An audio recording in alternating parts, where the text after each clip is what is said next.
Loss प्यापुलो सेवा र सिमानी खाम्री म टाँसी डिले मेजर जोजोलाक पछाइजलो सबैजनालाई मेरो कोइली च्यानलमा तपाईँलाई स्वागत छ।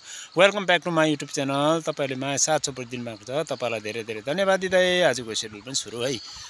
आजको दिन भनेको चाहिँ यस्तै छ। अब पानी बर्खा लागेकै हो है, पानी आउनु खोज्छ। अनि अब दिनभरिको काम चाहिँ अब गर्नै पर्यो, पानीमै भए पनि है। अनि अब दिन चाहिँ यस्तो छ है, दुमा हो, कालो पानी आउने नै रहेछ आज दिउँसो पनि है। अब चाहिँ म चाहिँ घाँसतिर लागेको, ओह्रालो चटक्कै हो।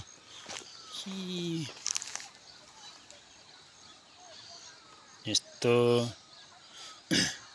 यही ओह्रालो जानुपर्छ है, तलतिर सबैजना आइसकेछ। म चाहिँ आज ढिलो भयो नि त, धुम्मा छ दिन। सबजना आफ्नो आफ्नो बिहानको ड्युटीमा लागिसक्यो है हो। म पनि लागेको ड्युटीतिर। अब चाहिँ के गर्नुपर्छ, दुःख सुख पाँचुन्जेलको नगर्दा पनि हुँदैन, बसिरहँदा पनि मिल्दैन है। अनि आज चाहिँ 7 पनि बज्न आँट्यो है। आज चाहिँ मलाई ढिलो भयो। किन ढिलो भयो भनेदेखि चाहिँ वान स्टेपको त्यो सरसौदाहरू बनाइदियो होइन। यहाँनिर एक जग्गा केराहरू लानुपर्ने अरे, त्यो सबै सघाउ पगाउ गरेर है साथीभाइ भाइ बहिनीलाई सघाउनुपर्छ। अनि मात्रै आफूले पनि सघाउने मान्छे पाउँछ है। अनि आफू पनि ठुलो कहिले पनि हुनु हुँदैन आफ्नो जीवनमा, र आफूले पनि सघाउ पगाउ गर्नुपर्छ है। अब इष्टमित्रलाई सघाउ पगाउ गर्नुपर्छ, सेवा दिनुपर्छ, सेवा गर्नुपर्छ होइन। अनि मात्र आफूलाई पनि सेवा गर्ने मान्छे धेरै निक्लिन्छ क्या। अन्त आफूले सेवै गरेको छैन भने आफू पैसामा पनि आफू पनि अब पैसा अलिअलि कमायो भन्दैमा आफू पनि ठुलो कुरो गर्यो है। आफूले राम्रो खाँदैछ, धनी छ, धनी भयो होइन, पैसा रुपियाँ सम्पत्तिको घमण्ड गर्यो भने चाहिँ कहिले पनि उँभो लाग्दैन क्या।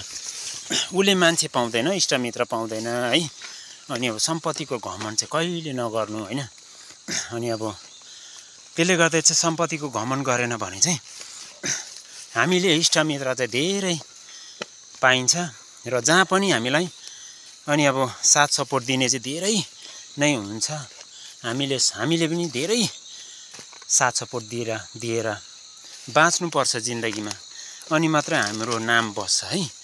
अन्त त्यसले गर्दाखेरि चाहिँ मैले पनि त्यहाँनिर सघाउ पगाउ गरिराखेर अन्त अब म चाहिँ अब आज अलिक ढिलो पनि भयो घाँसमा जानु, र पनि केही छैन, उसकै बारीमा घाँस काटिँदैछ हो। पुगिहालेँ अब घाँस लिएर जाने है। म चाहिँ घाँसबाट आएर म सब्जी खोज्नु गएको। घाँस चाहिँ वान स्टेपको गाडीले घरमै पुर्याइदियो क्या। अनि उनीहरूको नि अब सरसौदा थियो, सब्जी व्यापार आजदेखि सुरु गर्यो वान स्टेपले पनि। त्यसले गर्दाखेरि चाहिँ म चाहिँ अन्त तल्लो गाउँ फेरि सब्जी खोज्नु गइदिएको है। सब्जी भनिदिनु कसले निकाल्छ होइन। गाडी तलै पुग्छ अरे घरमै होइन। अनि अब म पनि बटुलिदिनु पर्ने छ। दुःख नगरी यसो आफूलाई रोजीरोटी पाक्दैन, दुःख गर्नुपर्छ होइन। राम्रो काम गर्दाखेरि राम्रो काम गर्नुपर्छ। अनि अब सबैसँग मिलिजुली मजाले बसेर गफठट्टा गरेर जिन्दगी गुजार्नुपर्छ होइन। त्यसले गर्दाखेरि चाहिँ म तल्लो गाउँ जाँदै गरेको। कति चिप्लो झन्नै लड्यो। अनि स्कुटी त थियो कि स्कुटी नलगेको त्यहाँनिर बित्थामा ग्यास्याङस्याङ घिस्याउनु भन्दा 11 नम्बरमा हिँडेकै ठिक छ हो। यहाँनिर चाहिँ इस्कुसको टाँड त लगाएर चाहिँ तर भएको रहेन रहेछ, अलिक ढिलो पलाएछ होइन इस्कुस। अब मुन्टा चाहिँ यहाँबाट पनि जान्छ अलिक पछि चाहिँ। म चाहिँ अहिले वान स्टेपको सब्जी पनि खोज्नु गइदिएको है। आजदेखि सुरु भयो सब्जी उँधो ओत्लाबाडीतिर लानु है, सायद कालिम्पोङतिर पनि लान्छ होला होइन, अर्ग्यानिक सब्जी। र म चाहिँ अब यो तल्लो गाउँ गएको, अलिअलि कता कता छ भने चाहिँ बटुली राखिदिनु भनेर भन्नुलाई चाहिँ गएको म अर्ग्यानिक सब्जी खोज्नु है। पनि लसुन पुरा रहेछ यो, लसुन बेच्छ अरे, यो टाकटुकै बेच्छ रहेछ त होइन।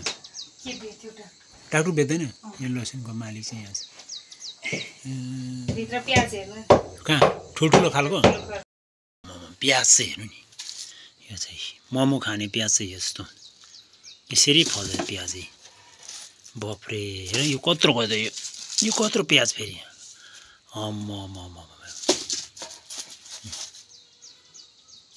प्याज फलाइ अब मेरो लास्ट घर छ उ तल बाजे बजुकोमा अन्त त्यहाँनिर गएर चाहिँ म फेरि सब्जीको कुराकानी गरेर यतातिर सबै भनिसकेँ मैले सब्जीहरू अन्त अलिक ढिलो भयो अरे लाउनु पाएन अरे अब फेरि लगाउनु भनेर भनेको अन्त अब मुली हुनु आँटेछ मुली पनि बेच्छ अरे है अब यहाँनिर गएर म यसो भनिराख्छु यो तल्लो घरमा अनि त्यो चाहिँ मेरो गएर कामहरू खानासाना खाएर म काममा जानुपर्छ नि त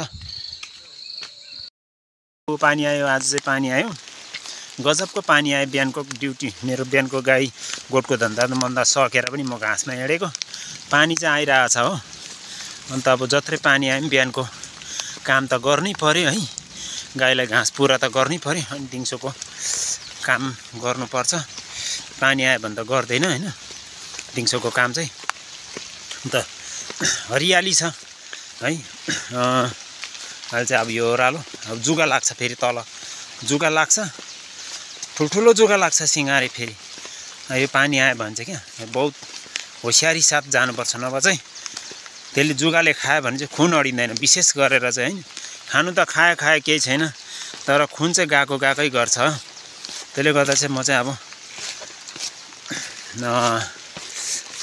जाँदै गरेको घाँसतिर है प्लास्टिक ओढ्यो हिँड्यो हो टाउकोमा प्लास्टिक ओढ्यो लाग्यो घाँसतिर अब घाँस लिएर आएर मात्रै दिउँसोको काम कुरो हुन्छ है आएर चाहिँ मेरो दिउँसोको काम हुन्छ है प्लास्टिक ओढ्नै पर्छ अब हो गाउँ बस्तीमा यस्तै छ हालखबरहरू तपाईहरुकोतिर कस्तो छ हाम्रोतिर यस्तै छ